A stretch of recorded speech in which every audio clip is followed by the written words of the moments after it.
ఈ 100 రూపాయలు అనేది కూడా ఎనర్జీనే కదా, ఏ రూపంలోకి మారిపోయింది? ఎలా మారిపోయింది? ఆహారంగా మారి, అవునా? మనం ఆహారం ఇచ్చే ఆహారం ఏమైపోయింది, మళ్ళీ ఏమైపోయింది? బయోకెమికల్ ఎనర్జీ, అవునా? ఇది ఒక సైకిల్ లాగా అవుతుంది. అంటే ఒక రూపం నుంచి ఇంకొక రూపంలోకి ఎనర్జీ ట్రాన్స్ఫార్మ్ అవుతూనే ఉంది కదా, అవునా? ఒక శక్తి ఇంకొక శక్తిగా మారుతూనే ఉంది కదా, అవునా? ఇప్పుడు ఇది ఉందండి, ఈ ఫ్యాను అనేది ఏ శక్తి? ఇప్పుడు ఈ ఫ్యాన్ అనేది ఎఫెక్ట్ కదా, దీని వెనకాల ఉన్న శక్తి ఏమిటి? ఎలక్ట్రికల్ కరెంట్ కదా, ఓకేనా? Electrical energy. ఇప్పుడు ఎలక్ట్రికల్ ఎనర్జీ మెకానికల్ ఎనర్జీగా కన్వర్ట్ అయింది కదా, అవునా? ఇప్పుడు కరెంట్ అనేది ఏం చేస్తుంది? మిషన్ ఆడిస్తుంది, అవునా? మెకానికల్ ఎనర్జీగా, అంటే ఎలక్ట్రికల్ ఎనర్జీ అనేది మెకానికల్ ఎనర్జీగా కన్వర్ట్ అయింది. అంటే సృష్టిలో ఉన్న ప్రతిదీ కూడా ఒక రూపం నుంచి ఇంకో రూపంలోకి మారుతూ ఉంటుంది. అందుకనే అసలైన శక్తి ఏదైతే ఉందో అది పదార్థ రూపంలో ఉంది. ఏముంది? పదార్థ రూపంలో. మనమంతా కూడా ఏ శక్తి రూపంలో ఉన్నాం? మనం కూడా ట్రాన్స్ఫర్మేషన్ ఆఫ్ ఎనర్జీనే అది. మనం కూడా ఒక రూపంలోంచి ఇంకొక రూపంలోకి మారిన వాళ్ళమే. అదేవిధంగా ధ్యానం మీద శ్వాస మీద ధ్యాస పెట్టినప్పుడు మనము అపరిమితమైన శక్తితోటి కనెక్ట్ అవుతాము. ఆ అపరిమితమైన శక్తిని సంకల్ప రూపంలోకి మార్చుకొనేసేసి మీరు మ్యాటర్గా కన్వర్ట్ చేయొచ్చు. సార్ చెప్పారు కదా ఇందాక, ఏమన్నారు? ఒక హల్వాని, ఒక కుళ్ళిపోయిన శరీరాన్ని ఏం చేశారు? తన సంకల్ప శక్తితోటి హల్వాగా మార్చాడు. ఎలా మార్చాడు అంటే ఎలక్ట్రాను ప్రోటాన్ స్ట్రక్చర్ని మార్చారు. ఏం చేశారు?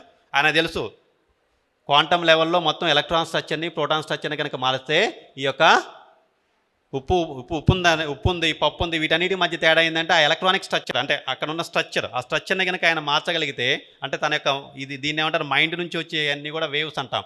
ఈ వేవ్స్ ఏవైతే ఉన్నాయో ఆ ఎలక్ట్రాన్స్ని ప్రభావితం చేయగలుగుతాయి. దీన్నే కొలాప్సింగ్ ఆఫ్ వేవ్ ఫంక్షన్ అంటాము. ఏమంటారంటే కొలాప్సింగ్ ఆఫ్ వేవ్ ఫంక్షన్. అంటే మన యొక్క థాట్స్, మన యొక్క మైండ్ అనేది కింద స్థాయిలో క్వాంటమ్ లెవెల్లో ఎలక్ట్రాన్ని ప్రభావితం చేస్తుంది, ఎలక్ట్రాన్ని మాడిఫై చేస్తుంది. ఎలక్ట్రాన్ని మాడిఫై చేయడం వల్ల అక్కడ ఉన్న స్ట్రక్చర్ని మనం మార్చవచ్చు.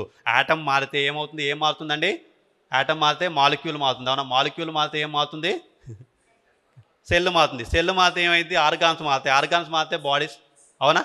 సో కాబట్టి హీలింగ్ అనేది క్వాంటమ్ లెవెల్లోంచి జరుగుతుంది, ఓకేనా? సో కాకపోతే దీని గురించి యాక్చువల్గా ఇలా మనం డైరెక్ట్గా చెప్పకూడదు. There is a lot of processor. అంటే ఒక పెద్ద సబ్జెక్ట్ కాబట్టి మనం చిన్నప్పుడు కనుక 1వ తరగతి 2వ తరగతి అలా చదువుకున్నట్లు ఈ కోర్స్ అనేది అలానే ఉండాలి, ఓకేనా?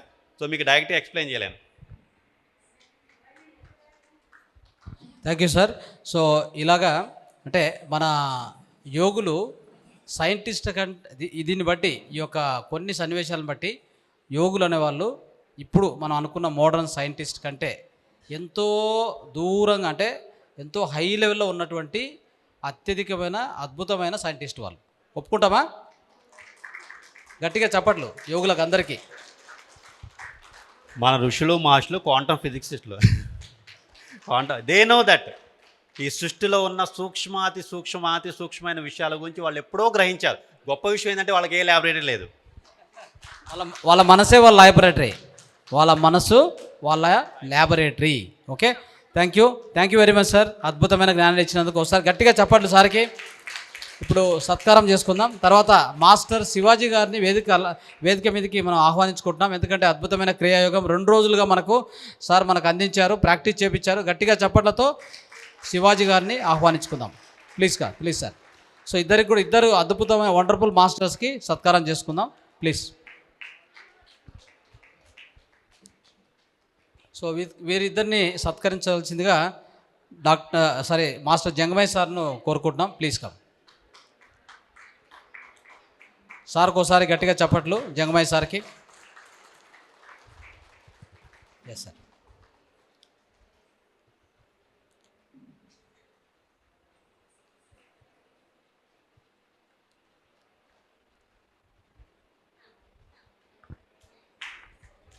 గట్టిగా చప్పట్లు.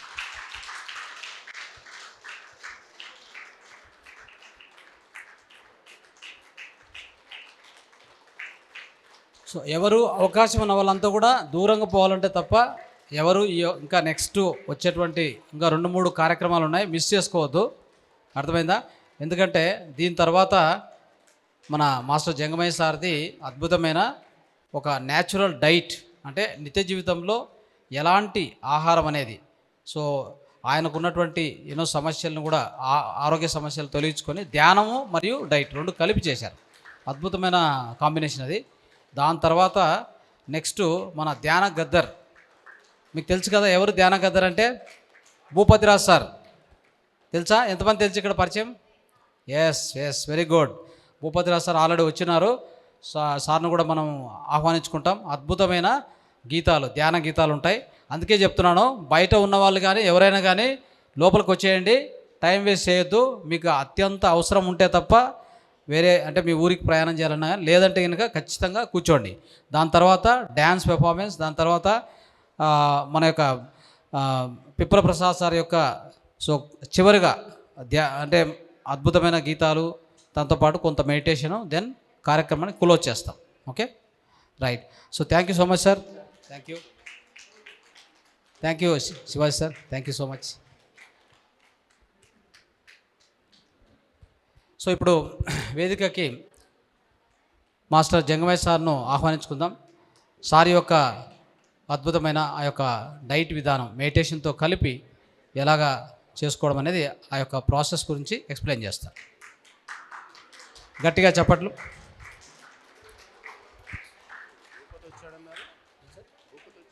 వచ్చారు అంటే మీది వచ్చేసి 30 minutes ఉంది. తర్వాత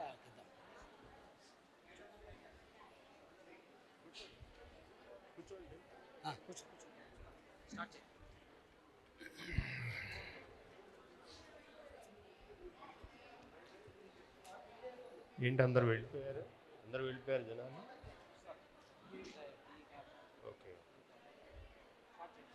ఓకే మాస్టర్స్,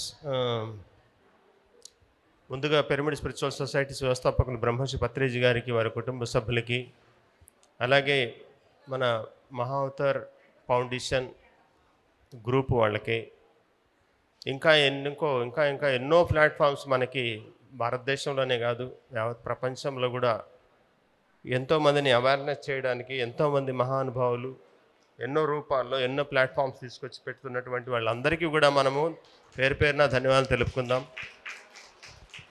ఇవాళ ఇక్కడ ఇవాళ జరుపుతున్నటువంటి ఈ 2 రోజుల ప్రోగ్రాంలో మనము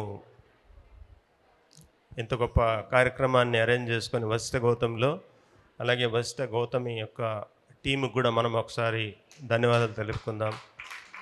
ఈ కార్యక్రమాన్ని జయప్రదం చేయడానికి విచ్చేసినటువంటి మాస్టర్స్ అందరికీ కూడా ఒకసారి ధన్యవాదాలు తెలుపుకుందాం. ఎందుకంటే ఇలాంటి ఈ కార్యక్రమాల్ని మనం సద్వినియోగం చేసుకోవాలి. ఇప్పుడు చాలామందికి ఏం తెలుస్తుందంటే, నా పేరు జంగమయ్య రాయచోటి, మేము బహుశా ఎంతమంది చూసారు నాకు తెలీదు. యూట్యూబ్ ద్వారా చూసిన వాళ్ళు కొంతమంది ఉంటారు, లేదంటే పర్సనల్గానే క్లాసులు విన్న వాళ్ళు కూడా ఉంటారు. ఇక్కడ ఏంటంటే సబ్జెక్టు, నేను 1987 నుంచి డివైన్ లైట్ మిషన్ అనేటువంటి ఒక ప్లాట్ఫామ్లో నేను మెడిటేషన్ నేర్చుకున్నాను. సో 97 నుంచి దాన్ని డిస్కంటిన్యూ చేసి 2004 వరకు మళ్ళీ ఒక మామూలు మనిషిలాగా జీవించాను. 2004 నుంచి తిరిగి మళ్ళీ మెడిటేషన్లోకి వచ్చాను. అప్పటి నుంచి లైఫ్ మారిపోయింది. అంటే 97 నుంచి 2004 వరకు నేను 7 సంవత్సరాలు 7 జబ్బులతో బాధపడ్డాను. అల్సర్ నుంచి క్యాన్సర్ వరకు ప్రయాణం చేశాను. సో క్యాన్సర్లు వచ్చిన తర్వాత డాక్టర్లు డిసైడ్ చేశారు చనిపోతారని, నేను చనిపోతానని. అప్పుడు నా వెయిట్ 82 కిలోలు, obesity and lumbar disc operation fail అయింది. ఆపరేషన్ ఫెయిల్ అయినప్పుడు డాక్టర్స్ నాకు ఇచ్చినటువంటి సజెషన్ ఏంటంటే, మా ఇంట్లో వాళ్ళు చెప్పారు, ఇతను ఎన్ని రోజులు ఏం తింటాడో అది పెట్టండి, ఎప్పుడు వెళ్ళిపోతాడో తెలియదు అని చెప్పారు. అప్పుడు ఎలా ఉంటుంది ఫ్యామిలీ మెంబర్స్కి, ఎప్పుడు వెళ్ళిపోతాడో తెలియదు అంటే ఏమవుతుంది? అలాంటి పరిస్థితుల్లో మళ్ళీ 2004లో ఆపరేషన్ ఫెయిల్ అయినప్పుడు హాస్పిటల్ నుంచి డిశ్చార్జ్ అయ్యి వచ్చి, ఇంకా వెళ్ళిపోతాడని తెలిసిన తర్వాత మందులు ఎందుకు తినాలి? అవి ఒక దండగా. నెలకు 6,000 రూపాయల మందులు. అప్పుడు 2004లో నెలకు 6,000 రూపాయల మందులు అంటే ఎక్కడి నుంచి వస్తాయి? కాబట్టి ఈ మందులు మానేస్తానని చెప్పా. అంటే నువ్వు మందులు మానేస్తే ఎట్లా అని ఇంట్లో వాళ్ళు నాకు పేచి పెట్టారు. క్యాన్సర్ వరకు ఉన్నావు, క్యాన్సర్ వరకు నువ్వు బ్రతుకున్నావు ప్రజెంటు, కానీ నువ్వేదో ఉన్నంతకాలం మాకు సలహాలు ఇస్తావు అనుకుంటే నువ్వు ఇప్పుడు మందులు మానేసి తొందరగా వెళ్ళిపోతానంటావేంటి అని మా వాళ్ళ యాంబిషన్. అప్పుడు ఏం చేస్తాను, మీరు ఎన్ని చెప్పినా నేను మందులు తినను, ఒక్క మందు బిళ్ళ కూడా ముట్టుకోను, ఒక టానిక్ వేసుకోను, ఒక ఇంజెక్షన్ వేసుకోను. ఎలాగో మీకు డిసైడ్ అయిపోయినారు కదా, డాక్టర్లు చెప్పేశారు కదా వీడు నన్నాళ్ళు ఉంటాడు పోతాడని, ఇంకా మరి ఎందుకు వేసుకోవాలి అని చెప్పి నేను స్టాప్ చేసేసి మళ్ళా ఒక 1.5 month బెడ్ మీదనే ఉన్నా. 1.5 month బెడ్ మీద ఉండి 1.5 month తర్వాత ఒకానొక రోజు బాడీ వెకేట్ చేయాలని డిసైడ్ చేసుకొని ఆ రోజే మళ్ళీ నాకు జ్ఞానోదయం కలగడం జరిగింది. ఏ రోజు నేను బాడీ వెకేట్ చేయాలనుకున్నానో ఆ రోజు మిడ్నైట్ నాకు జ్ఞానోదయం కలిగింది. ఏంటి జరిగిందా అంటే రాత్రి 12 గంటల వరకు ఆలోచించాను ఎలా చనిపోవాలి తెల్లవారేటప్పటికీ అని. అంటే నాకు నేనే బరువు అయిపోయాను అనమాట. అలా ఆలోచించి 12 గంటలకు నిద్రపోయాను. మిడ్నైట్ కరెక్ట్గా 3:30కి ఒక డ్రీమ్ వచ్చింది. ఏంటి ఆ డ్రీమ్ అంటే, ఒక 2 దూతలు వచ్చి నన్ను పైకి తీసుకెళ్తా ఉన్నారు. సో ఆకాశం వైపు తీసుకెళ్ళి మళ్ళీ తీసుకపోయి ఒక నేచర్లో వదిలిపెట్టారు.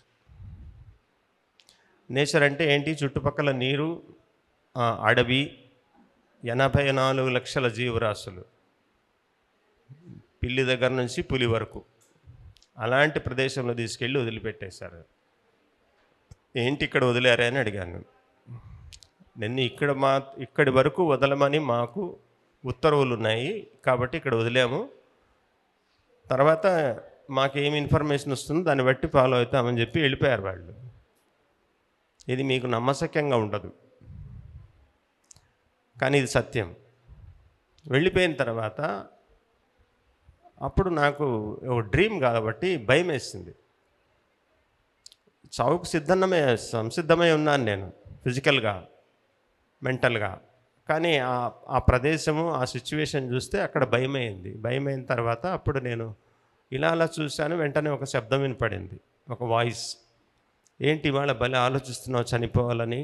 నువ్వు చనిపోవు, నువ్వు జీవిస్తావు, నీకు జీవితం ఉంది, నువ్వు ప్రకృతితో మమేకం అవ్వాలి, ఒకసారి వెనక్కి తిరిగి చూడు అని ఈ శబ్దాలు 2-3 సార్లు రిపీట్ చేసాయి నన్ను. అప్పుడు ఏంటి ఈ శబ్దము ఎందుకు వస్తుందని అప్పుడు ఆలోచించి సడన్గా మెలకు వచ్చేసింది ఆ టైంలో. అప్పుడు టైం చూస్తే 4:15. నా గదిలో ఎవరు లేరు, ఉన్నది నేను ఒక్కడే. అప్పుడు నేను లేచి ఒక్కసారిగా బొల్లును ఏడ్చేశాను అనమాట. ఒక 1 hour నా ఏడుపుకు అసలు ఆపేవాడే లేడు, అంత భయంకరంగా ఏడ్చుకున్నా. ఎందుకంటే 10 సంవత్సరాలు నేను మెడిటేషన్ చేసి ఒక శాకాహారిగా జీవించి అన్ని చోట్ల క్లాసులు చెప్పి తిరిగి మళ్ళీ 7 సంవత్సరాలు నేను ఒక క్రూర మృగంలాగా జీవించాను. ఎందుకు వెళ్ళిపోయాను వెనక్కి అని అది గుర్తు చేసుకొని మళ్ళీ నాకు ఇదంతా నన్ను క్షమించి మళ్ళీ నువ్వు జీవిస్తావని నాకు అంతరాత్మ నన్ను ఎందుకు బోధిస్తుంది అని చెప్పేసి ఒక ట్రాన్స్లోకి వెళ్ళిపోయి ఏడ్చేశా. మళ్ళీ అప్పటి నుంచి నా నిర్ణయం మార్చేసుకొని మళ్ళీ మెడిటేషన్ స్టార్ట్ చేశా ఆ రోజు నుంచి. అంటే డివైన్ లైట్ మిషన్లో ఉన్నటువంటి మెడిటేషన్ అది 4 రకాలుగా ఉంటుంది. దాని గురించి మీకు ఎంతమంది తెలుసో లేదో నాకు తెలీదు. అప్పటికి పత్రి గారి పరిచయం లేదు నాకు 2004లో.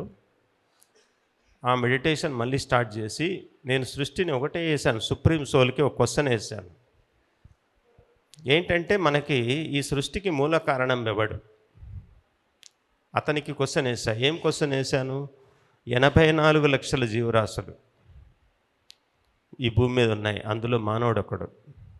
ఈ వేదాలు, ఈ భగవద్గీతలు, ఎంతోమంది ఋషులు, మునులు 84 లక్షల జీవరాశుల కంటే దుర్లభమైంది మానవ జన్మ అని ఎన్నో పుస్తకాల్లో రాశారు. ఎంతోమంది వాళ్ళ నోటి నుంచి మనకు వినిపిస్తున్నారు గురువులు.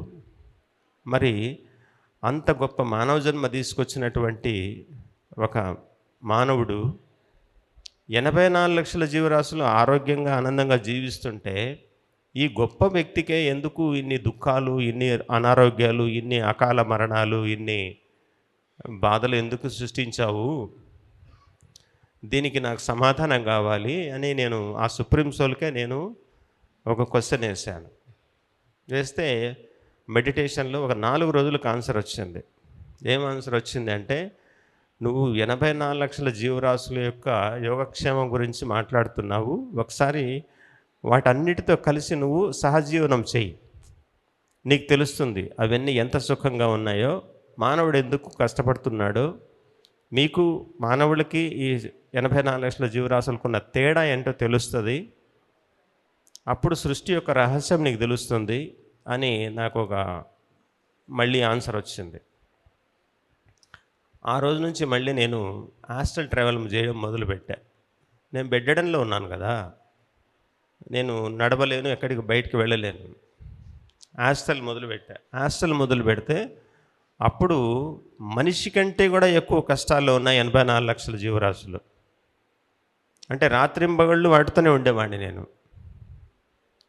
అంటే ఎలా ఉన్నారంటే ఫిజికల్గా కాదు, ఆస్ట్రల్గా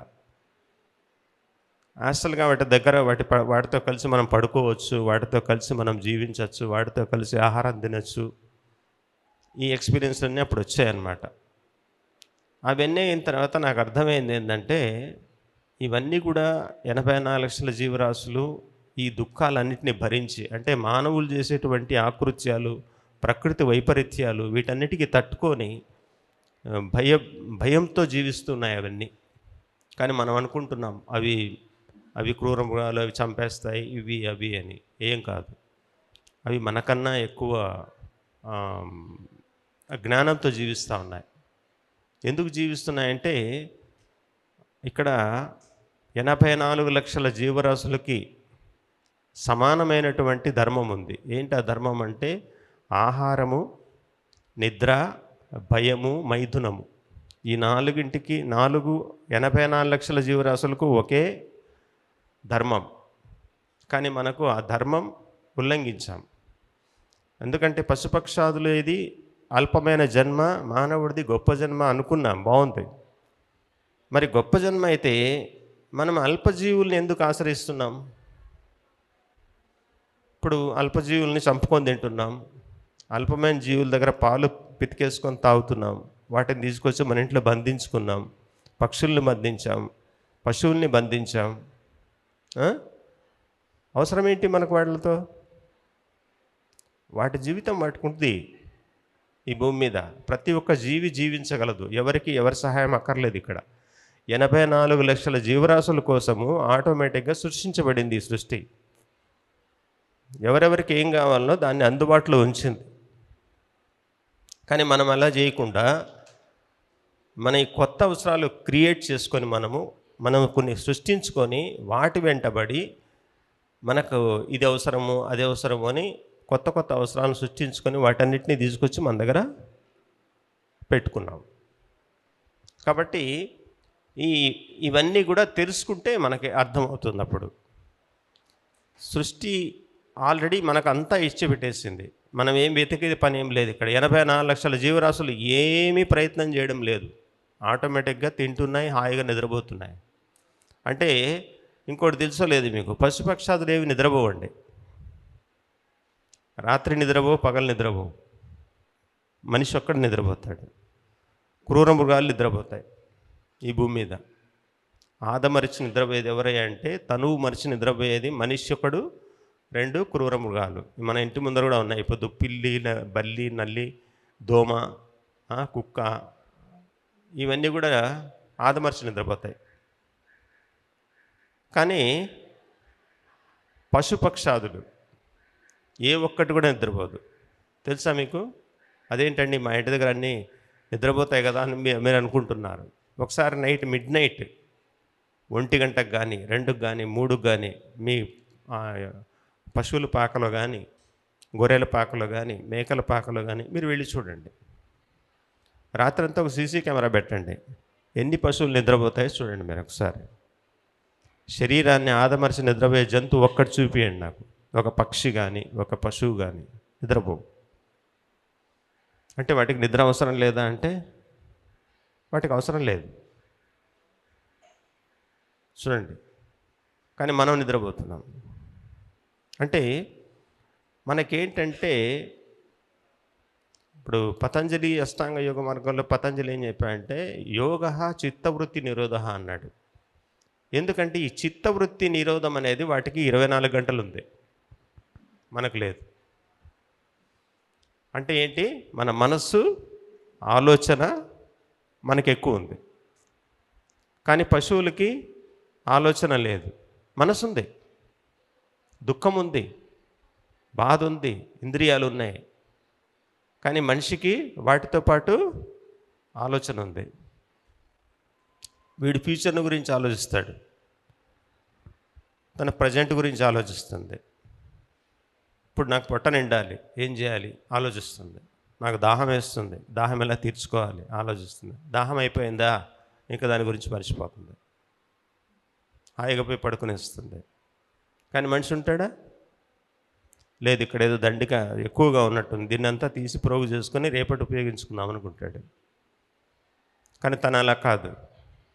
అక్కడ ఎంతన్నా ఉంది సంపద, అక్కడ కావాలంటే మకాం వేస్తుంది. ఓహో ఇదేదో బాగుంది ప్రదేశం, రేపు కూడా ఇక్కడే ఉంటే నాకు ఫుడ్ సరిపోద్దేమో అనుకుంటుంది.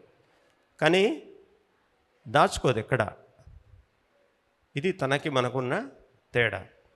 కాబట్టి ఇలాంటి అనుభవాలన్నీ నేను చేసి తర్వాత నేను ఒక్కటే తెలుసుకున్నా, సృష్టిలో 84 లక్షల జీవరాశులు, మనం పాలు ఎందుకు పిండుకుంటున్నాము, పశువులను ఎందుకు కట్టేస్తున్నాము, ఎందుకు బంధించి మన అదుపులో పెట్టుకుంటున్నాము, ఇవన్నీ కూడా ఇది సరైన శైలి కాదు మానవుడిది. వాటన్నిటికీ మన అవసరం లేదు, కానీ మనకు వాళ్ళ అవసరం ఉంది అనుకుంటున్నాం. మనకేం లేదు, మనకు వృక్ష సంపద ఉంది. ఇది ఒక పెద్ద సైకిల్. 84 లక్షల జీవరాశులకి వృక్ష సంపద, విసర్జించేటువంటి విసర్జన, ఇవన్నీ ఆహారంగా తీసుకుంటారు పశువులు, పక్షులు, మానవులు అందరూ కూడా. కానీ ఇవన్నీ విసర్జిస్తే వీటి యొక్క విసర్జన వృక్షానికి వెళుతుంది. అంటే ఎలా వెళుతుందంటే ఇవన్నీ విసర్జిస్తాయి కదా, 84 లక్షల జీవరాశుల విసర్జన ప్లస్ వాటి యొక్క శరీర కళేబరాలు ఇవన్నీ ఈ భూమి మీద పడిన తర్వాత సూర్యకిరణానికి ప్రక్షాళన చెంది తిరిగి మళ్ళీ ఆ దుర్వాసన నుంచి మళ్ళీ సరైనటువంటి మార్పు చెందుతుంది సూర్యకిరణం వల్ల. అప్పుడు వర్షం పడి తిరిగి మళ్ళీ భూమిలోకి వెళ్ళి చెట్టుకు ఆహారంగా వెళుతుంది. ఇప్పుడు మనం ఎరువులు వేసి పంటలు పండిస్తాంగా, ఎరువులు అంటే ఏంటివి? మలమూత్రాలే కదా. ఆ విధంగా 84 లక్షల యొక్క మలమూత్రాలు కూడా భూమి మీదనే మనం విసర్జించాలి. ఇప్పుడు మనం పెట్టుకున్నాం దౌర్భాగ్యం, మనం బెడ్రూముల్లోనే బాత్రూములు పెట్టుకొని ఆ మలాన్ని అంతా కింద భూమిలోకి పంపిస్తున్నాం. ఇది తప్పు. ప్రతి ఒక్క జీవి మలమూత్రాలు బయట విసర్జించాలి. సూర్యరశ్మికి ప్రక్షాళన చెందాలి. ప్రక్షాళన చెంది ప్రతి ఒక్క మలమూత్రాలన్నీ కూడా వృక్షానికి ఆహారంగా వెళ్ళాలి. ఇదొక సైకిల్. వీళ్ళ మలమూత్రాలు చెట్టుకి ఆహారం, చెట్టు యొక్క మలమూత్రాలు 84 లక్షల జీవరాశులకు ఆహారం. కాబట్టి దాన్ని మనము అర్థం చేసుకోవాలి. ఇది ఒక సైకిల్. అప్పుడు నేనేం చేశానంటే, ఓహో 84 లక్షల జీవరాశులు ఆరోగ్యంగా జీవించడానికి ఒక టెక్నిక్ ఉంది ఇక్కడ. 84 లక్షల జీవరాశులు ప్రకృతిలో ఉన్నది ఉన్నట్లే ఆహారం గ్రహిస్తున్నాయి. ఏవి వండుకోవడం లేదు, ఏవి ఆ ఆహారాన్ని నాశనం చేసుకొని తినడం లేదు. నెంబర్ 1. ఇంకొకటి ఏంటంటే, శరీరం లోపల ఏం జరుగుతుంది పశువులకైనా మనిషికైనా. ఇప్పుడు మనం చేసేటివన్నీ ప్రక్రియలు, లోపల మనకు తెలియకుండా జరిగేవన్నీ క్రియలు. అంటే మన దేహంలో 7 ఫ్యాక్టరీలు ఉన్నాయి. ఏంటివయ్యా 7 ఫ్యాక్టరీలు అంటే, సప్తధాతువులు తయారు చేసుకునేటువంటి ఒక సిస్టమ్ లోపల ఉంది. ఇప్పుడు మనం బయట నుంచి ఒక పదార్థాన్ని ఇస్తాం. ఆ పదార్థాన్ని ఇందాక క్వాంటమ్ సార్ చెప్పారు కదా, లోపల వెళ్ళి పచనం అవుతుందని. దేని ద్వారా పచనం అవుతుందంటే, ఆ ఆహార పదార్థం లోపలికి వెళ్ళిన తర్వాత ప్రాణవాయువు వెళుతుంది. ఈ ప్రాణవాయువు వెళ్ళిన తర్వాత ఈ ప్రాణవాయువు ద్వారా మన లోపల మెషిన్ అంతా వర్క్ చేస్తుంది. ఈ లోపల ఉండే ఇండస్ట్రీ, ఈ ఇండస్ట్రీలో మిషన్లన్నీ పనిచేస్తాయి. మిషన్లన్నీ పనిచేసినప్పుడు దేని డ్యూటీ అది చేసి ఆ పదార్థాన్ని యథార్థంగా మీకు ఒక కెమికల్గా మార్చేస్తుంది. అంటే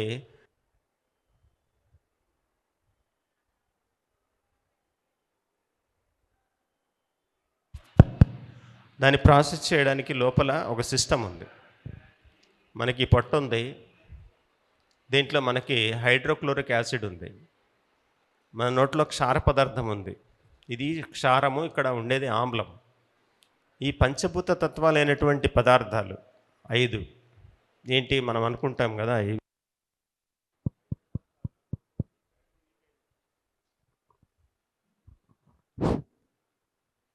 ఈ సృష్టిలో ఉన్నది 5 భూతాలు. 5 భూతాల్లో 5 రుచులు మాత్రమే ఉంటాయి. మనం ఆయుర్వేదంలో చెప్తా ఉంటారు షడ్రుచులని. షడ్ అంటే 6. షడ్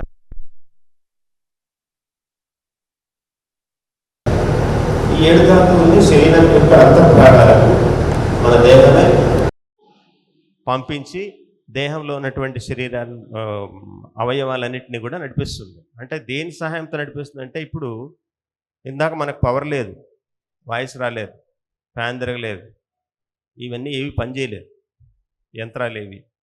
సో ఆ విధంగా ఇక్కడ శ్వాస లేదనుకోండి, ఏవి పనిచేయవు. శ్వాస అనేదే దీనికి పవర్. అంటే మనం ఆహారాన్ని తీసుకున్న తర్వాత ఈ ఆహారము పచనం అవ్వాలంటే శ్వాసలు అవసరం, ప్రాణవాయువు.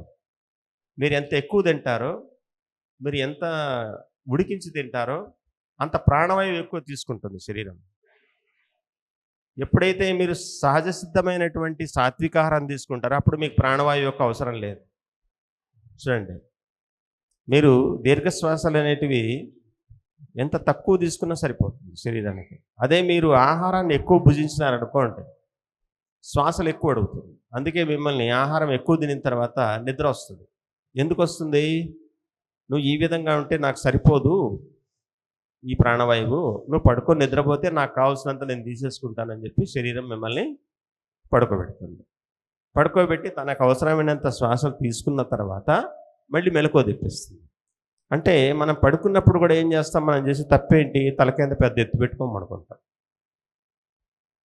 అంటే సరిపోదు ప్రాణవాయువు, తల కింద ఎత్తు తీసేయాలి. ఎత్తు తీస్తే అప్పుడు ప్రాణవాయువు సమానంగా అందుతుంది శరీరానికి. ఈ లాజిక్ తెలియదు మనకి. ఈ విధంగా మనము రోజులో ఎంత ప్రాణవాయువు తీసుకుంటున్నాము, మనం ఎంత తింటున్నాము, ఎన్ని క్యాలరీస్ వస్తూ ఉన్నాయి, నిమిషానికి ఎన్ని క్యాలరీస్ బర్న్ చేస్తూ ఉన్నాము, అసలు మనం తీసుకునే క్యాలరీస్ సరైన క్యాలరీసా, సరికాని క్యాలరీసా, దేహానికి అవసరమైనది ఇస్తున్నామా, దేహానికి అవసరం లేనిది ఇస్తున్నామా, ఇవి గమనించుకోకుండా తింటున్నాం. నోటికి రుచికరమైన ఆహారాన్ని తింటున్నాం, అంతేగాని శరీరానికి అవసరమైన ఆహారాన్ని ఇవ్వట్లేదు. అసలు శరీరానికి ఏది అవసరం మనకు తెలియదు. ఎప్పుడన్నా మాట్లాడామా శరీరంతో? శరీర అంతర్భాగాలతో ఎప్పుడన్నా మాట్లాడదామా? శరీరంలో ఉన్నటువంటి అంతర్భాగాలతో మాట్లాడడం నేర్చుకోవాలి. అంటే మనలోకి మనం వెళ్ళాలి. నన్ను నేను తెలుసుకోవడం, నన్ను నేను చదువుకోవడం. స్వాధ్యాయం అంటే ఏందండి? స్వాధ్యాయం అంటే పుస్తకాలు చదవడం కాదండి. స్వ అధ్యయనం అంటే నన్ను నేను చదువుకోవడం. రెండవది పుస్తక జ్ఞానం కాదు, మనకు కావాల్సింది మస్తిష్క జ్ఞానం కావాలి. మస్తిష్కమే మహాగ్రంథం. దీనికి మించే గ్రంథాలు ఎక్కడ లేవండి. అన్ని గ్రంథాలు ఇక్కడి నుంచి పుట్టినవే, బయట ఎక్కడ పుట్టలేదు. మీరు ఎన్ని సైన్సులు ఉన్నాయి, అన్ని సైన్సులు కూడా మన సైన్స్ ద్వారా పుట్టినవే. కానీ ఇంత గొప్ప సైన్స్ మన దగ్గరే పెట్టుకొని సైన్సుల్లో వెతుకుతా ఉన్నాం ఈరోజు. చూడండి, అంటే మన దగ్గర ధనం ఎక్కువ ఉంది. ఈ ధనం అంతా తీసుకపోయి ఏం చేసాము, బ్యాంకులో పెట్టేసాము. అవసరం వచ్చినప్పుడల్లా అక్కడికి వెళ్ళి కార్డు గీక్కోవాలి. అలా అయిపోయింది మన జ్ఞానం. మన జ్ఞానాన్ని డైరెక్ట్గా వెతకలేకపోతా ఉన్నాం. అది డైరెక్ట్గా వెతకాలంటే ఇందాక ఏం చెప్పాము, శ్వాస మీద ధ్యాస, లేకపోతే ధ్యానము, లేకపోతే మౌనము, ఏవేవో రూపాలు ఉన్నాయి దానికి, ఏవేవో మార్గాలు ఉన్నాయి. మరి ఆ మార్గాల ద్వారా వెళ్ళాలంటే శరీరం సహకరించాలి. శరీరం సహకరించట్లేదు, మరి ఎలా వెళ్ళాలి? ముందు శరీరాన్ని సహకరింపజేసుకోవాలి. ఎందుకంటే మీకు పత్రికారి కాన్సెప్ట్ వినుంటారు మీరు. శరీరము, మనస్సు, బుద్ధి, ఆత్మ, పరమాత్మ.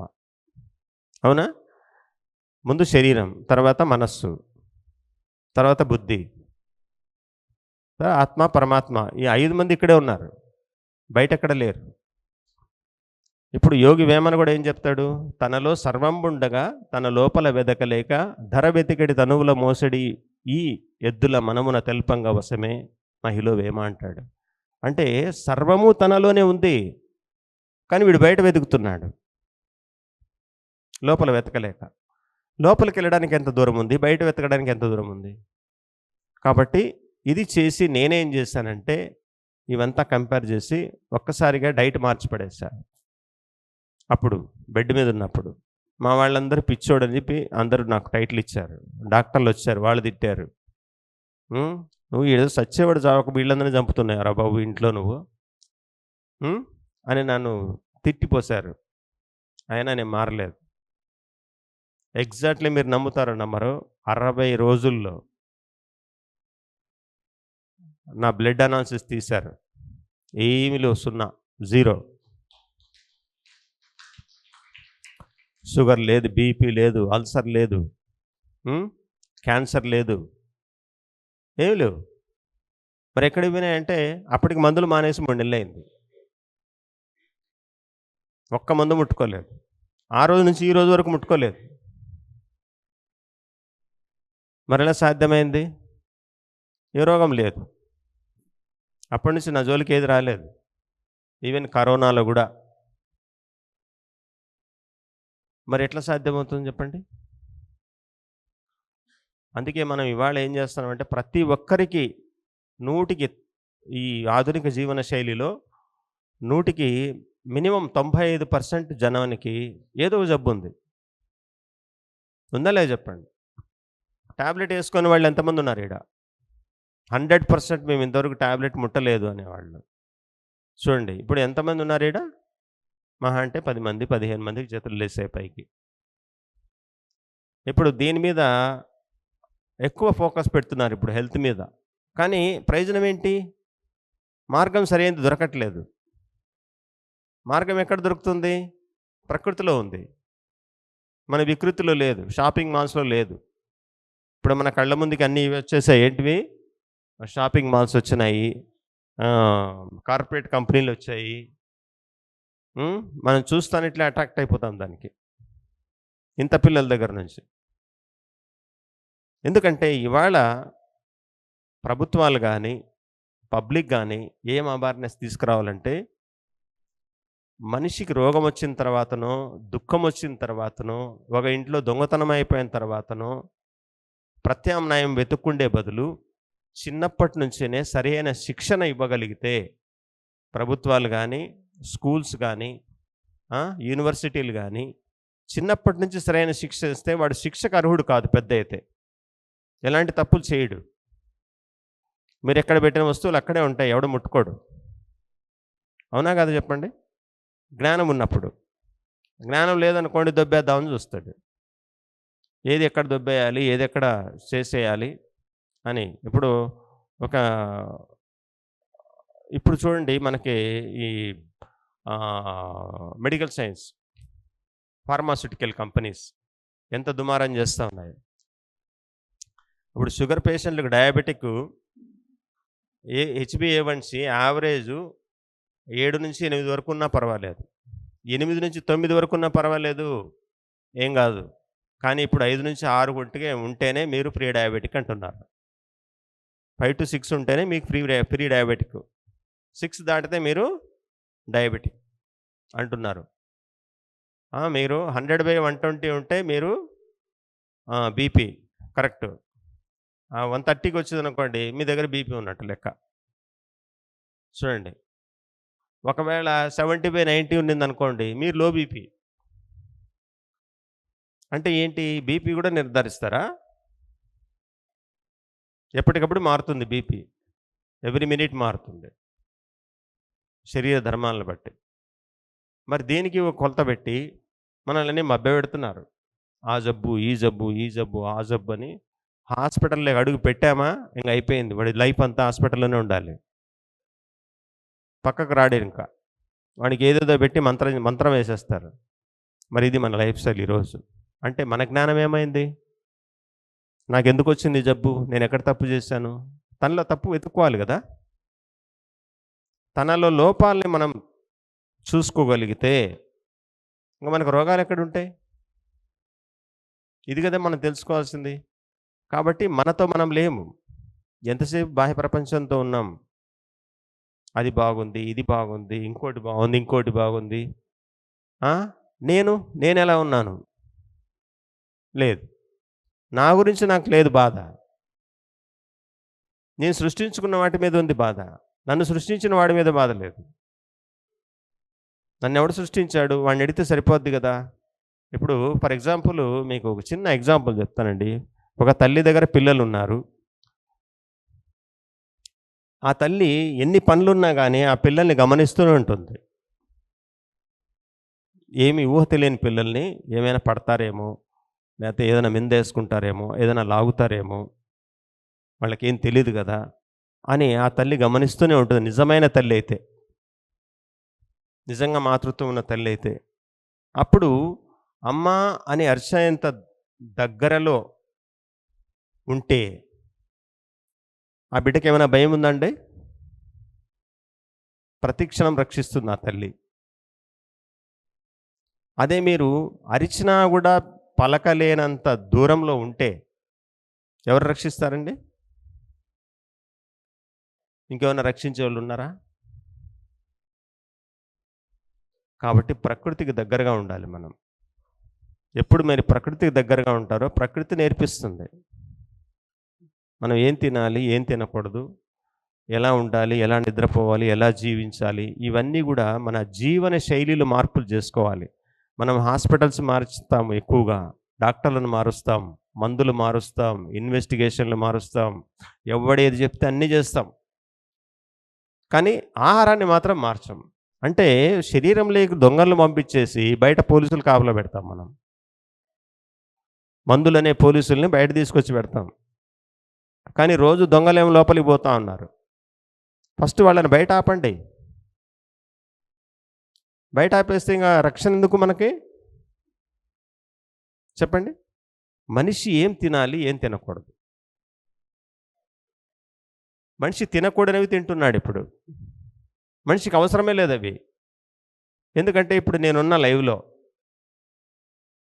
మీకు అవి చెప్తాను. 7 పదార్థాలు, 7 పదార్థాలు: ఉప్పు, రిఫైన్డ్ నూనెలు, చక్కెర, చక్కెరతో చేసిన వంటలు, పాలు, పాల పదార్థాలు, రిఫైన్డ్ చేసినటువంటి, ఇది పాలిష్ పట్టినటువంటి గ్రేడియన్స్ అంటే గ్రెయిన్స్, గింజలు, పొట్టు తొలగించబడినవి అవి తినకూడదు. పొట్టుతో ఉండేటివి తినాలి. చూడండి. అలాగే మాంసము, మాంస పదార్థాలు, ఆ 7ంటికి దూరంగా ఉండగలిగితే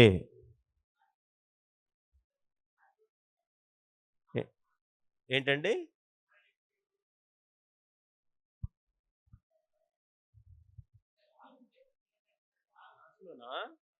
మాంస పదార్థాలు, పాల పదార్థాలండి. ఉప్పు, నూనె, చింతపండు. చింతపండు ఉడికించకూడదండి. పండేది ఉడికించకూడదు. కాయలు ఉడికించవచ్చు. మనం చేసే తప్పులు ఇవే. ఉప్పు, నూనె, చింతపండు, చక్కెర, చక్కెరతో చేసిన వంటలు, అదేవిధంగా పాలిష్ పెట్టిన గింజలు 5. 6వది పాలు, పాల పదార్థాలు. 7వది మాంసం, మాంస పదార్థాలు. ఈ 7ంటికి మీరు దూరంగా ఉంటే మీ దగ్గరికి ఏ జబ్బు రాదు, పిలిచినా కూడా రాదు. నేను ఇప్పుడు లైవ్లో ఉన్నా. ఆ 7ంటిని తొలగించి ఆ రోజు ఉప్పు, నూనె, చింతపండు, చక్కెర, చక్కెరతో చేసిన వంటలు, పాలిష్ పెట్టిన గింజలు, పాలు, పాల పదార్థాలు, మాంసం, మాంస పదార్థాలు. ఇవన్నీ దేహానికి అవసరం లేదు, అయినా పంపిస్తున్నాం. వాటన్నిటిని ఎలా బయటికి పంపుకోవాలో తెలియక పడుతున్నటువంటి బాధ మన శరీరం.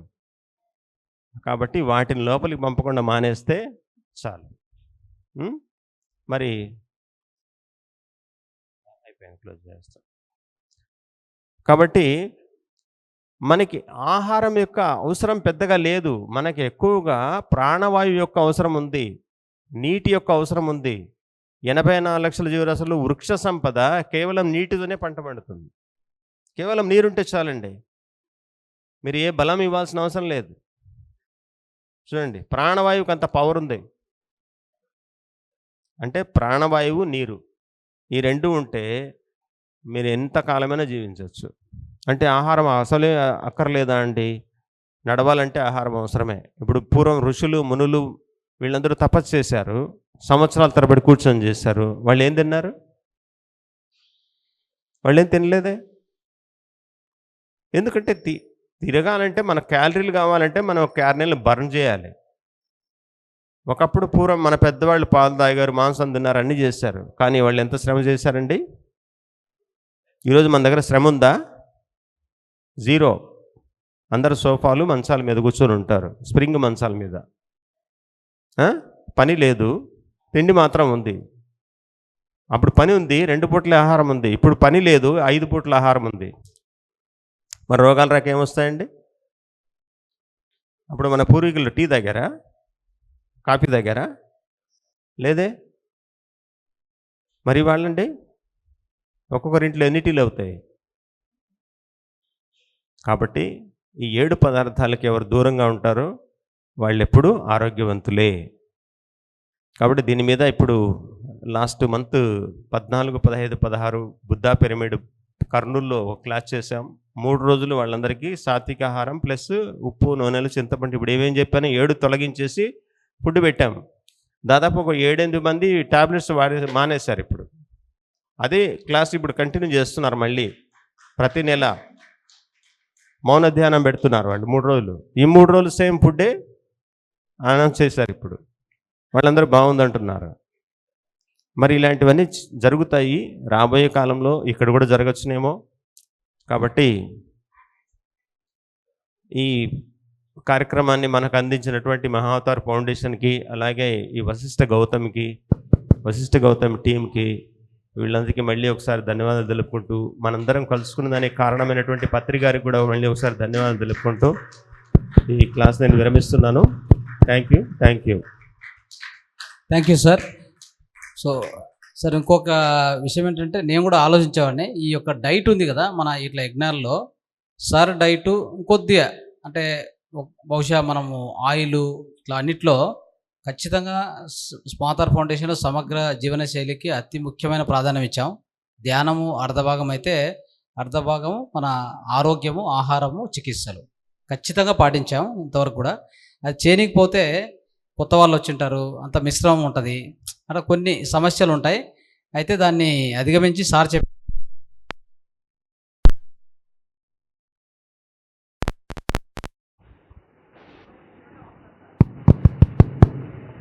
సో ముందు ఆ విధంగా ఖచ్చితంగా ప్లాన్ చేద్దాం. ఎందుకంటే ఆహారం అనేది చాలా ఇంపార్టెంట్. ఆహారమే మనస్సు అని చెప్తాం కదా, ఫుడ్ ఈజ్ మైండ్. మనం ఎలాంటి ఆహారం తింటాం, సాత్విక, రజసిక, తామసిక ఆహారం ఏది తింటామో అలాంటి లక్షణాలు, అలాంటి గుణాలు మనలో ఎక్కువగా డెవలప్ అవుతాయి. కాబట్టి సో దాన్ని మనం ముందు మన యజ్ఞాలు కానీ ఎలాంటి సమావేశాలు జరిగినప్పుడు వాటిని స్టార్ట్ చేయడం మంచిది. ఎక్కడో చోట బిగిన్ కావాలి. అదేమవుద్దంటే మాస్టర్స్ ఏమనుకుంటారో, చాలామంది ఏం చెప్తారంటే ఆహారం బాగా పెట్టాలి, ఆహారం బాగా పెట్టాలి, అన్ని రుచులు పెట్టాలి అని చెప్పి ఈ విధంగా చెప్తూ ఉంటారు. యాజ్ ఏ ఆర్గనైజర్స్గా మాకు డౌట్ వస్తుంది, ఆహారం తగ్గిస్తే ఏమో పెంచితే ఏమో అని చెప్పేసి ఆ సందిగ్ధంలో ఉంటాం. కానీ ఎక్కడో చోట డిసైడ్ చేయాలి, అలా తయారు చేసి అలాంటి ఆ జ్ఞానాన్ని ఇంకా మనం బాగా డెవలప్ చేయాలి అందరిలో. దానికి ఎడ్యుకేషన్, ఇలాంటి మాస్టర్స్ ద్వారా మనం ఎడ్యుకేషన్ ఇస్తే సో ఖచ్చితంగా వాళ్ళ ఆరోగ్యం కోసమే కదా, మనమేమి తక్కువ చేయాలని ఏం కాదు, ఆహారంలో మిగిలించాలని కూడా ఏం కాదు. సో ఎందుకు అవసరం లేనిది ఇప్పుడు కూర్చున్నాం, మనం కూర్చునే ఉన్నాం కదా, ఎంత కార్బోహైడ్రేట్స్ పంపించాం లోపలికి. సో ఉప్పు, కార్బోహైడ్రేట్స్, నూనె, ఆ నూనె కూడా ఏం నూనె తెలియదు ఎవరికి, ఎక్కడి నుంచి వస్తుందో తెలియదు, దాంట్లో ఎన్ని కెమికల్స్ ఉన్నాయో తెలియదు, అన్నీ కూడా లోపలికి పంపిస్తూనే ఉన్నాం. గత 2 రోజుల నుంచి కూర్చొనే ఉన్నాం, తినడం మాత్రం సారన్నట్టుగా పని లేదు, లోపలికి పోయేది మాత్రం ఎక్కువ క్యాలరీస్ పోతున్నాయి. వాటిని బర్న్ చేసే అవకాశం మనకు లేదు ఇక్కడ, అవునా కదా. కాబట్టి దీన్ని శాస్త్రీయంగా ఆలోచించి ముందు ఖచ్చితంగా మీ యొక్క సలహా పాటిస్తాం సార్. తప్పకుండా అది ఎలానా కానీ అంటే మాస్టర్స్ వాళ్ళ కొంతవరకు రెసిస్టెన్స్ ఉండొచ్చు, but definitely they will come to the true understanding. Thank you very much sir. ధన్యవాదాలు సార్. గట్టిగా చప్పట్లు ఒకసారి. అద్భుత జ్ఞానాన్ని అందించారు. ఎస్. సో మనం సార్ని సన్మానించుకుందాం. ఇప్పుడు పిప్పల ప్రసాద్ సార్ గారిని సన్మానించవలసిందిగా కోరుతున్నాం.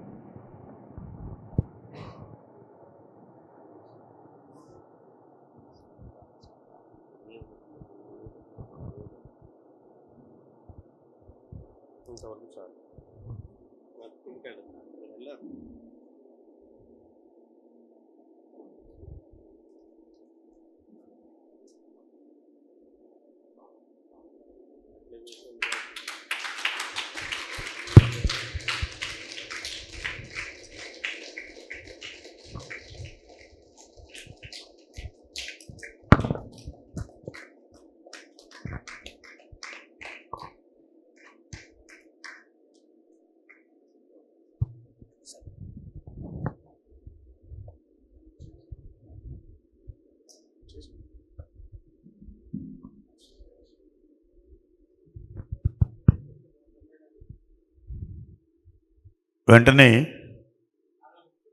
ధ్యాన గద్దర్, గట్టిగా చప్పట్లు కొడదాం. మీరు ఏమనుకోనుంటే ఒక మాట చెప్తాను. ఏమనుకోరు కదా, అనుకున్నా పర్లేదు. మాది భీమవరం దగ్గరే, జనం కొంచెం తగ్గారు. ఇప్పుడు మీ సౌండ్ పెరగాలి. అది సార్, మీరు కొట్టట్లేదు సార్, మీరు కొట్టాలి. మీరు ముఖమాటం పెడితే దానికి తగ్గట్టే ఉంటుంది మీకు కూడా. Thank you sir. శాకాహార ర్యాలీ, ఇంట్లో కూర్చున్నటువంటి 90 సంవత్సరాల ముసలమ్మ కూడా బయటకు వచ్చి జై అనేలా చేసి ఒకే ఒక్క సింగర్ గాయకులు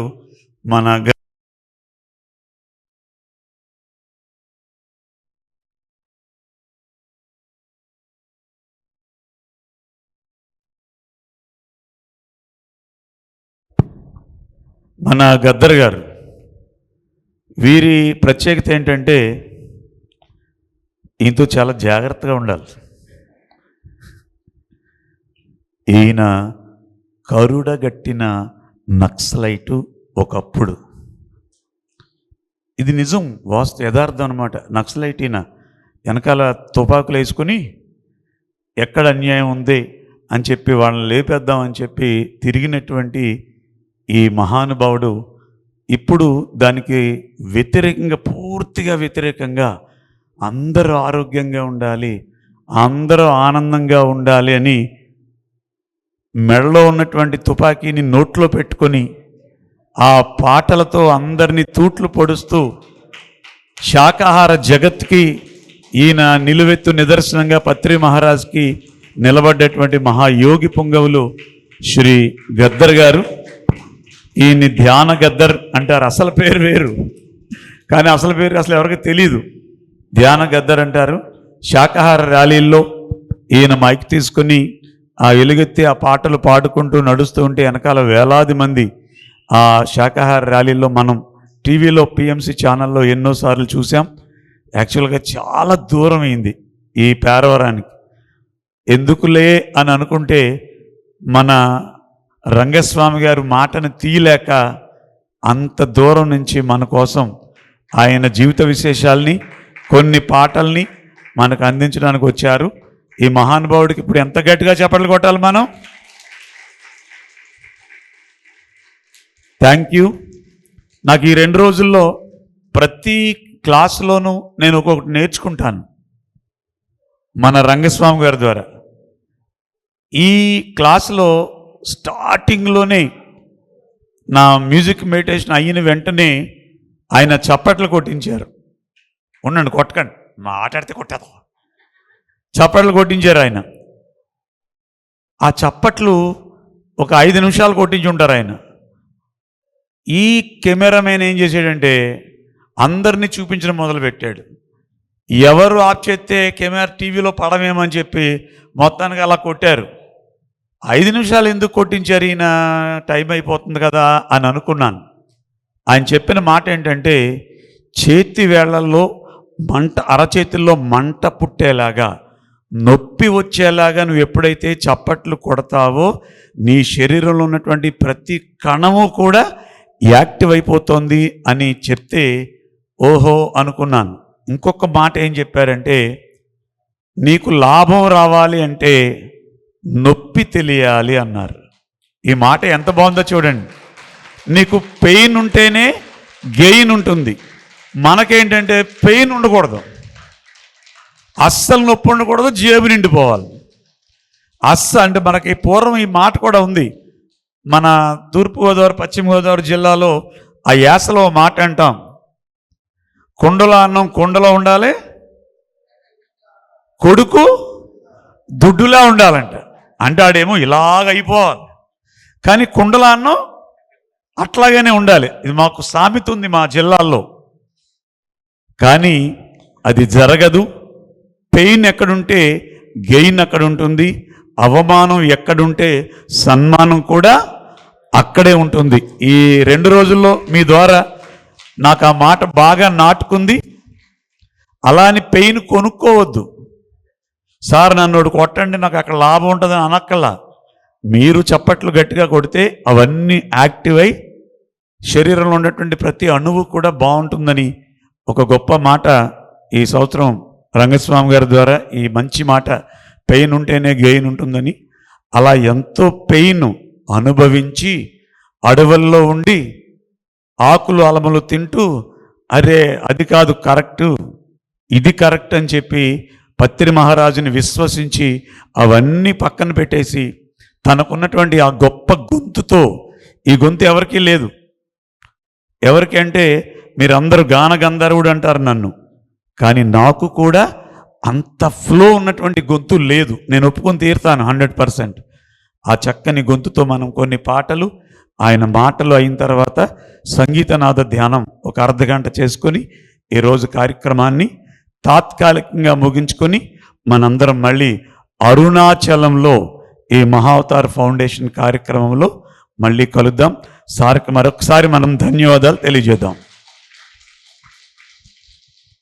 థ్యాంక్ యూ సార్. ముందుగా మహావతార్ ఫౌండేషన్ వారికి ధన్యవాదాలు. ఎందుకంటే కార్యక్రమాలు చేయడం అనేది ఆషామాషిగా, కార్యక్రమాలు నిర్వహించడం ద్వారా మనం ఎన్నో నేర్చుకుంటాం. ఏ కార్యక్రమానికి వెళ్ళినా ఎంతో జ్ఞానం మనం నేర్చుకుంటూ ఉంటాం. మరి ఇక్కడికి వచ్చి మరి ఇక్కడ నాకు ఈ అవకాశాన్ని కల్పించినటువంటి మరి మహావతార్ ఫౌండేషన్ మరి గారికి హృదయపూర్వక ధన్యవాదాలు తెలియజేసుకుంటూ, వశిష్ఠ గౌతమి ఎంతో అద్భుతమైన పిరమిడ్ ఇది. ఒక చరిత్రలో నిర్మించబడ్డ గొప్ప పిరమిడ్ మన పత్రిజీ కళ. మరి ఈ ప్రాంగణంలో మరి ఎంత కార్యక్రమాలు చేసుకున్నా చాలా అద్భుతంగా ఉంటాయి. మరి ఇప్పటిదాకా మన ప్రిప్పల్ల ప్రసాద్ సార్కి చెప్పింది కదా, సంగీతం మనము ఈ ప్రోగ్రాంలో చివరిలో ధ్యానం చేసుకుందామనే ఒక పాట పాడుకొని ధ్యానంలో కూర్చుందాం. తర్వాత మళ్ళా సార్ గారి అద్భుతమైన సంగీతం ఉంటుంది, దాంట్లో మనం ఈరోజు బ్రహ్మాండంగా ఎంజాయ్ చేద్దాం. ఓకే, మరొకసారి మీ అందరికీ ధన్యవాదాలు తెలియజేసుకుంటూ పత్రిజీ గురించి ఒక పాట పాడుకొని తర్వాత నా గురించి చెప్పుకుంటా. ఎందుకు మరి పత్రి సార్ అంటే అంత ఇష్టము. పత్రిజీ అంటే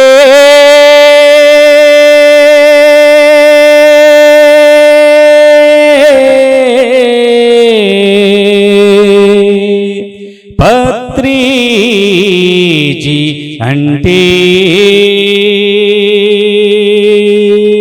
సృష్టిని నడిపిస్తున్న మూల చైతన్యానికి ప్రతిరూపం. దశావతారాల తరువాత ధ్యానావతారాన్ని ఎత్తి సత్యలోకాన్ని స్థాపించడానికి సావిత్రమ్మ కడుపున జన్మ తీసుకున్నా మహా అవతారం.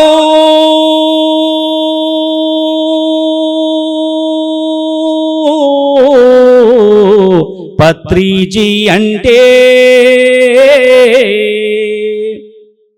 మన కళ్ళెదుట కదులుతూ మనతో కలిసి మన మధ్యన జీవించిన నిలువెత్తు దేవుడు, లక్షలాది పుస్తకాలు చదివి సారము గ్రహించి పుడమి పైన నరుడిగా నడిచిన గ్రంథాలయం, దేశ విదేశాలలో లక్షలాది ధ్యానులను, వేలాది బ్రహ్మర్షుల బ్రహ్మ విద్వరిష్టలను ధరణి పైన ధ్యాన జగతు నిర్మించడానికి, ధరణి పైన ధ్యాన జగతు నిర్మించడానికి ధ్యాన జగతు గురువులను తయారు చేసిన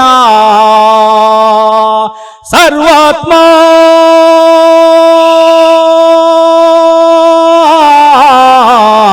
పత్రిజీ అంటే నీ ఇంటికి వచ్చి నీతోటే ఉండి నువ్వు ప్రేమతో పెట్టిన తాజా రొట్టెలు తిని, నువ్వు పెట్టిన పిడికెడు వేడి వేడి మెతుకులని పంచభక్ష పరమానంగా రగించి, నులక మంచంపై నాశులాపూరు చెద్దరుపై ఆజిగా నిద్రించిన ప్రేమమూర్తి పత్రిజీ, ఆనాడు ద్వాపరమున బీదకు చేలున్ని, ఆనాడు ద్వాపరమున బీదకు చేలున్ని ఆత్మీయంగా అల్లునుకున్న శ్రీకృష్ణుడు పత్రిజీ.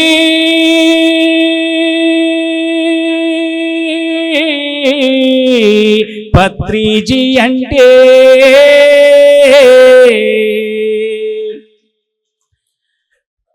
ఒక శకానికి కాదు కాదు, ఒక యుగానికి ప్రతినిధి, ఒక యుగ పురుషుడు మన పత్రిజీ, ఒక యుగ పురుషుడు మన పత్రిజీ.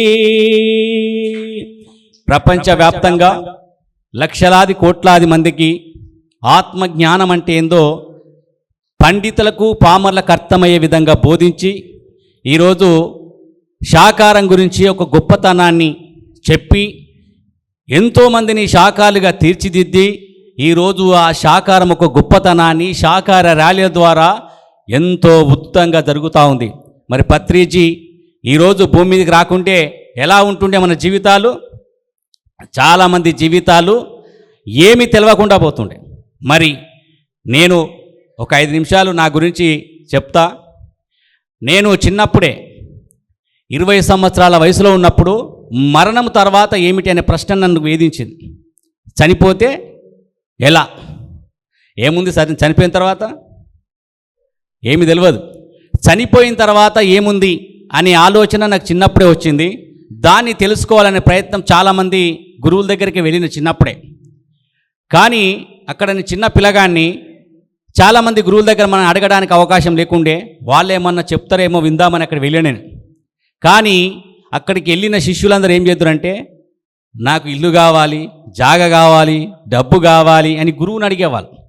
ఆయన అంతమందమే వెళ్ళేది. తర్వాత ఎవరు ఆత్మజ్ఞానం గురించి కానీ మరణం గురించి కానీ ఎవరు మాట్లాడుకుంటలేరు. ఎక్కడో ఒక జాగల గురువే చెప్పేవాడు. అది నేను అక్కడ గురువుల దగ్గర ఉంటూ ఒకరోజు సిద్దిపేటలో నేను ఇంటర్ చేస్తా, ఫస్ట్ ఇయర్ చదువుకుంటున్నా. ఆ సమయంలో అక్కడికి గద్దర్ వచ్చిండు. గద్దర్ తెలుసు కదా మీ అందరికీ. గద్దర్ వచ్చిండు, మన వంగపండు, వీళ్ళందరూ వచ్చిండ్రు. ఆ రోజు అందరు చాలామంది వెళ్తూ ఉంటే మేము కూడా వెళ్ళాం ఆ ప్రోగ్రాం కాడికి. వెళ్ళిన తర్వాత గద్దరు మాటలకు నేను చైతన్యం అయిపోయినా, ఆయన పాటలకు. ఒక ఎగ్జాంపుల్ చెప్తా నేను. భారతదేశం భాగ్యసీమరా, కనియ సంపదకు కొదువలేదురా, పంగరు పంటల భూములున్నవి, చావులేని మరి జీవనదులురా, అంగట్లో నా అన్ని ఉన్నను, అల్లుని నోట్లో శని ఉన్నట్లు, సకల సంపదలు గల్ల దేశమున దరిద్రమెట్లుందో నాయన, నీతి గల్ల మన దేశములో నా అవినీతి ఎందుకు పెరిగిపాయరా, నిరుద్యోగులు నిరాశ చెంది ఉరితాటెందుకు బిగించుకుండ్రు, అమ్మలు అక్కలు తల్లులు చెల్లెరు మానాలెందుకు అమ్ముకున్నారు, ఈ అవినీతికి మూలమేమిటో ఆలకించరండో నాయన. ఇది గద్దరు వంగపండు అలా పాటలు పాడుతూ ఉంటే నా లోపల చైతన్యం జరిగింది. అప్పుడు విద్యార్థిని కదా, ఒక యువ రక్తం ఉంది. ఆ పాటలకు నేను అట్రాక్ట్ అయ్యి గద్దర్ స్టేజ్ మీదకి దిగంగానే ఒకటే మాట చెప్పిన, అన్నా నేను నీ ఎంబడి వస్తా అని చెప్పిన. ఆయన ఆశ్చర్యపోయాడు నన్ను చూసి. నేను మామూలుగా పెద్దగా ఏం లేను, ఇంటరే కదా, 21 సంవత్సరాలు ఉంటా. అరే నువ్వు చిన్న పిల్లగానివి, నువ్వు కనీసం ఆ తుపాకి కూడా మొయ్యవు నువ్వు నా ఎంబడి వస్తే అని చెప్పి అన్నాడు. లేదు లేదన్న, మీరు చెప్పింది రైటు, నేను నాలాంటి వాడు ఈ ఉద్యమంలో ఉండాలని చెప్పి నేను చెప్తే తర్వాత నాకు ఒక వ్యక్తిని పరిచయం చేసిండు అక్కడ. ఆ వ్యక్తి నన్ను 2 నెలల తర్వాత గద్దర్కు పరిచయం చేసిండు. అలా ఉద్యమాల్లో తిరుక్కు మన ఉమ్మడి ఆంధ్రప్రదేశ్ అప్పుడు నక్సలైట్ల మీద నిషేధం పెట్టేసారు. ఎక్కడ నక్సలైట్లు ఉంటే దొరికితే అరెస్ట్ చేయాలి లేదా కాల్ చేయాలి. అప్పుడు గద్దర్ ఏం చేసిందంటే, ఇది ఉంటే మనం బతుకం రాబోయ్, చలో ఛత్తీస్గఢ్ అని చెప్పి ఛత్తీస్గఢ్కి వెళ్ళిపోయినాం. నేనేమనుకున్నా అంటే తిరిగి అలా వస్తా అనుకుని పోయినా. ఛత్తీస్గఢ్ ఏదో కొన్ని రోజులు ఉంటుంది కదా అనుకుపోయినా. 5 సంవత్సరాలు అక్కడనే వెళ్ళిపోయినాం. ఇక మళ్ళీ రావడానికి ఛాయిస్ లేదు. 5 సంవత్సరాల నేను తుపాకీ మోసి